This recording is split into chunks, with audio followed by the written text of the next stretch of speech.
g'day folks from the sunny scrub of Queensland. Just got here. Just been sort of roaming around this scrub a little bit.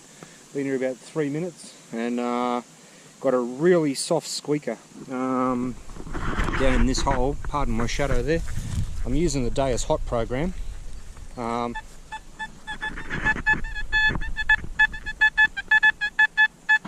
So it's out of the hole and it's sitting. Actually, my shadow's in the way, so I'm going to come around slightly. It's just there. That was a 93, 94, down around about 6 inches, and I've got a sixpence. So, a little bit of a scrub at the bottom there. Yep, and it's a 1942 sixpence. Excellent. Alright, I'm going to spend a couple of hours in here and have a bit of a ferret round, see what I can find. See you on the next one, folks. Still cracking along, folks. It's been a bit of a dry run, lots of ammunition, but I'm up in this thicker stuff here, and I don't think many people have been up here. Back down there in the open there's a fair few holes, but still picking up deep targets with the Deus. But just down here I've got a double banger of relics. I've got this really thin button, which I don't think, just haven't seen one that thin before. And this buckle that's still in the ground, that's a webbing buckle. It makes sense that this button would be military, but it's just super thin. I haven't seen one of those before, but if they're both in the same hole together, I suppose you kind of got to go down that line. Alright, let's crack on, see what else we can find. It's getting a bit warm, I'll give you the drum, but like I said, we'll crack on for a bit longer. Alrighty folks, so I'm still plodding along. It's just starting to precipitate a little. Hopefully it doesn't get much harder. Been a long slog, buttons, buckles, one silver, and it looks like out of a really shallow hole down. This rang up as an 87, as does most of the ammunition, but I'm sort of forcing myself to dig them anyway, because if I want coins I've got to dig the ammo. But that is King George V, which makes this a Commonwealth of Australia halfpenny. And it was made in 1933. Sweet as. So this scrub is particularly thick. In some cases I've had to take the shaft out of the detector, leave the detector outside the scrub and crawl through with just the head. Now because the Deus is wireless, I can do that. I might do a demo of that some other time when I really could be bothered. Alright, we're going to crack on for a little bit longer and then call it quits, so this might be a short video, folks. Alright. Well, I'm back into it again. This is only probably a couple of metres from the last one. I can see a flat spot over there in the scrub, which may have been a tent foundation for the tent lines. But I found something really interesting just here. Now that looks like a threepence, but it's not. It's rang off as silver, so in the 91s, 92s. Certainly got the weight to be silver, but if I flip it that way, that looks an awful lot like the middle of a florin. The shield in the middle of a florin, and then you've got the remains of the kangaroo on the right. I think somebody has been mucking around making something here. That's really interesting. It's quite mangled. I don't know what they were doing, but it's got quite a big hole in it. I might do a close-up photo of that later so you can get a look at it, but that's definitely the shield out of the middle of a florin. Alrighty, let's crack on. You know what they were doing? I know now. They're making a ring. So they've cut the centre out of the florin and they're about to turn it inside out to make a silver ring. There we go. Alrighty. Hopefully they've left the ring behind. That'd be awesome. Alright, let's crack on.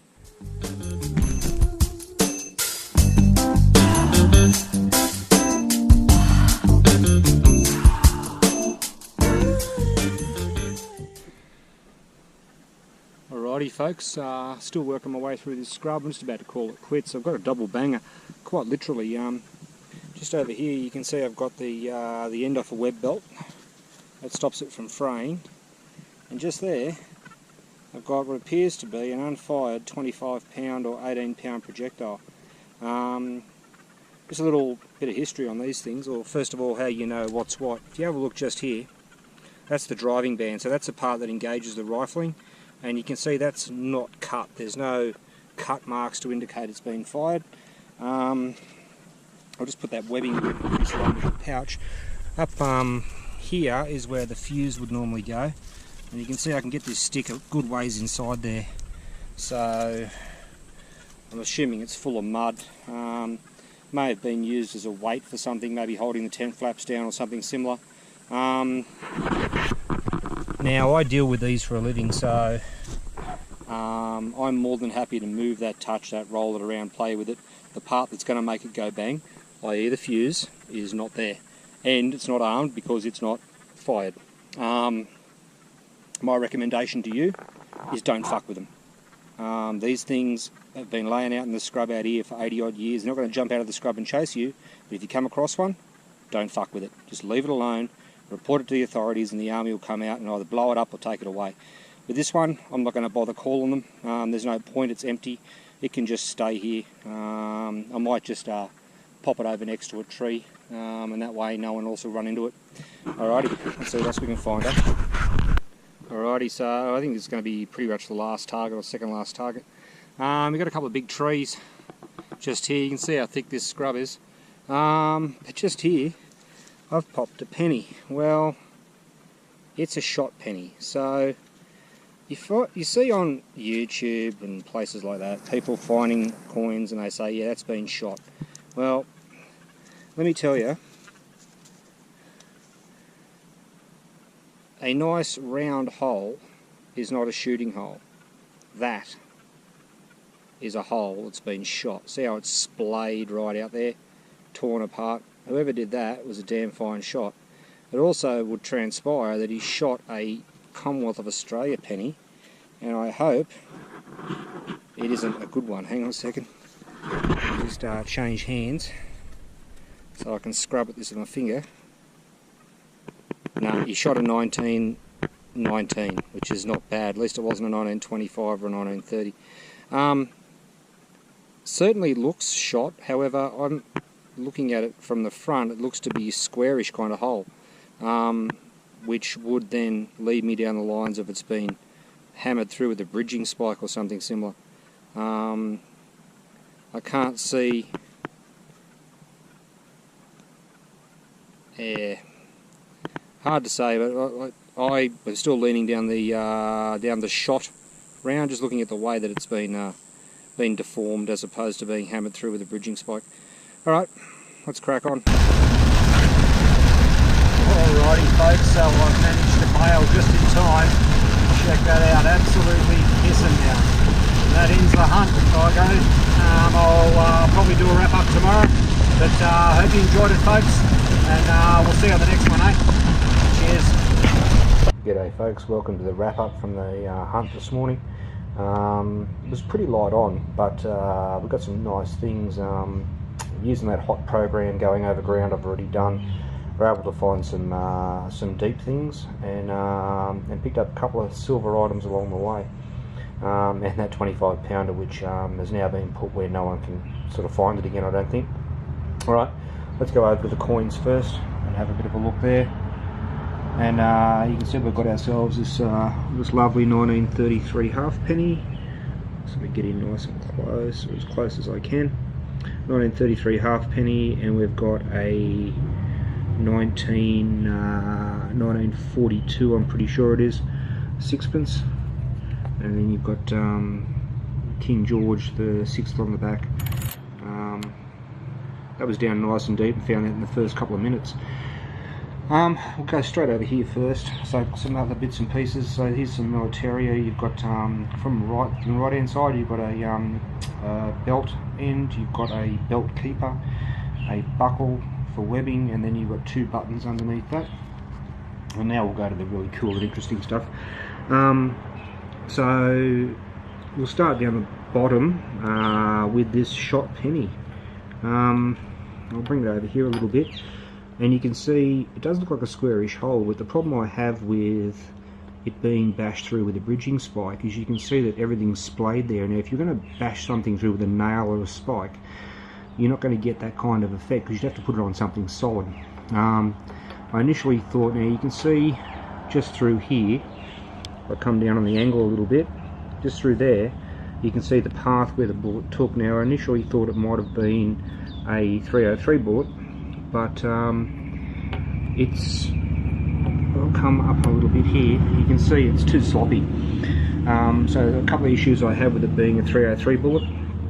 One, that's a high velocity bullet with 303, and it wouldn't necessarily deform the penny quite that badly. It'd put a hole in it, but I don't think it would actually bend it to that extent. So what I actually think it is a pistol bullet. So if I come down a bit more of an angle, because pistol bullets, specifically the 38, so the 38 special is 9.02 millimeters in diameter. Fortunately, I happen to have a 9mm round sitting right here, things you find, eh? So if I take that 9mm round and stick it into this, you can see it fits a lot better. Just come down about there. So there you go there. So okay, yes, granted I've stuck the whole round in it, but if I use just the bullet, you can see it's pretty much a perfect match. Now when you consider the fact that 38 special is a slow moving bullet, it's going to do what we've got happening here, which is the deformation of the entire penny sideways like so, because it's moving so slowly. But that's pretty cool either way. You've got someone who was a pretty decent shot, and if it's the revolver, 38 special revolver, then it's more than likely an officer, which is pretty impressive with a revolver. These two jobbies here, in the field I identified this one here, and you can actually see the shield of the florin in the middle of it. I don't know how well you can see it with this, but I will include a couple of still photos right about now.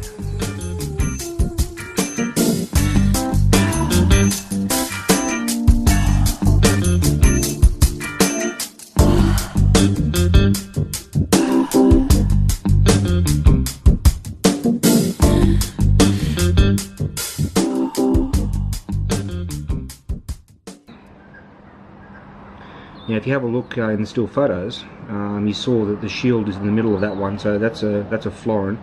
This one has some detail in it, but I can't make out what it is, but it's definitely silver, and it's definitely quite thick, so it might have been a shilling or it could have been another florin. So these are left over from making a ring, so if you tap the florin round and round in a circle on its edge, you'll turn it into a ring, and then all you got to do is punch out the guts. And if you have a look here, you can see a piece of pipe or something like that's been used to punch the center out, given the roundness of the shape there. So you would have seen that in the photos as well. So that's pretty cool. All right, folks, that's pretty much it. Hope you enjoyed the hunt, and we'll see you in the next one, eh?